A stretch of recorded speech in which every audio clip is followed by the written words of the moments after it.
Now we have something very essential in this chapter. We have the shackles of a saved soul. Will you listen very carefully to this? I'm reading verse 1 of Romans 7. Know ye not, brethren, for I speak to them that know the law, how that the law hath dominion over a man as long as he liveth. Now this word know ye not is an expression that occurs again and again in the writings of Paul. And when Paul says here, do you not know?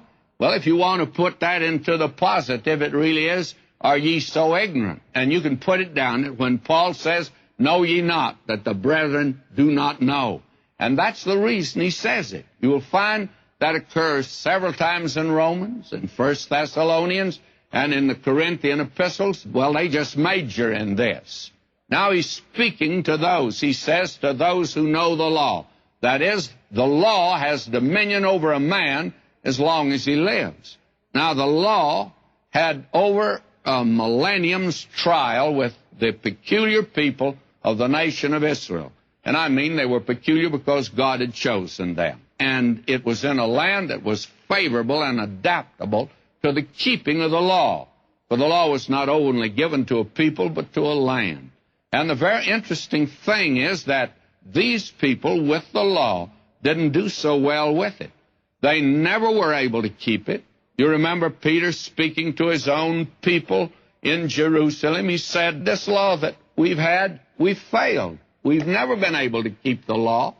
Now, Paul uses an illustration that I think is a great one, but unfortunately, a great many people take off on a tangent here, and they try to get some rules for marriage and divorce. And actually, Paul's not talking about marriage and divorce here. What he's really doing is giving an illustration for today that you and I are not under the law. Now, listen to him in verse 2. For the woman which hath a husband is bound by the law, that is the Mosaic law, to her living husband. But if her husband be dead, she's completely discharged from the law of her husband. In other words, she's no longer married to him. That is, if he's dead. She's single again. But as long as he lives, she's bound to him. Now somebody comes forward and says, look, this means that you can't get a divorce. That divorce is wrong under any circumstances, and if a woman does that, she's an adulteress. As Paul puts it here in verse 3. Let me read this now before we come to the explanation. So then, if while her husband liveth, she be married to another man, she shall be called an adulteress. But if her husband be dead, she's free from that law, so that she's no adulteress, though she be married to another man. Now, don't try to get some rules and regulations for marriage and divorce here unless you thoroughly understand the background, friends, because it has led to some very ridiculous conclusions on the part of some men. Now, what would happen under the law if a man was unfaithful or a woman was unfaithful in marriage under the law? And that's what Paul's talking about. So we need to go back and look at the Mosaic law. What did the Mosaic law have to say? Deuteronomy 22:22. If a man be found lying with a woman, married to a husband, then they shall both of them die, both the man that lay with the woman and the woman. So shalt thou put away evil from Israel. And he goes on here again and again that they should be put to death, that is, stoned to death. Now, this is what happened under the law. Now, what happened under the Mosaic law?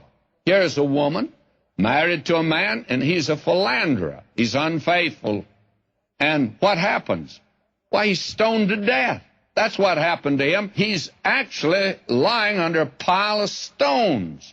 She's free now to marry another, of course.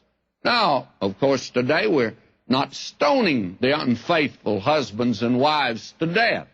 If we did that here in Southern California, that is, stoned to death the unfaithful one, we'd have to get rid of our freeways, because we'd have too many rock piles around where somebody had been stoned to death. So just don't try to apply the Mosaic law to the present. And after all, Paul's not talking to you here about marriage and divorce. What he's talking about is the believer in the Christian life. Now, he's not digressing to give instructions on marriage and divorce. He does that elsewhere. What he's trying to say is that when a husband dies, she's no longer a wife after the death of her husband, and if the old boy's been unfaithful, he's dead under the Mosaic law. And I think actually that's true today. The Lord Jesus said it was. In other words, she's a single woman again. This, I think, is a universal principle among civilized people. There are heathen, actually, that when a husband dies, they put the wife to death and bury her with him. They put her on a funeral pyre, just burn her alive. But civilized people just never followed that kind of a practice. Paul goes on and he amplifies the law of husband and wife. He brings into sharp focus her status in case that her husband is alive, and again in the case that the husband is dead.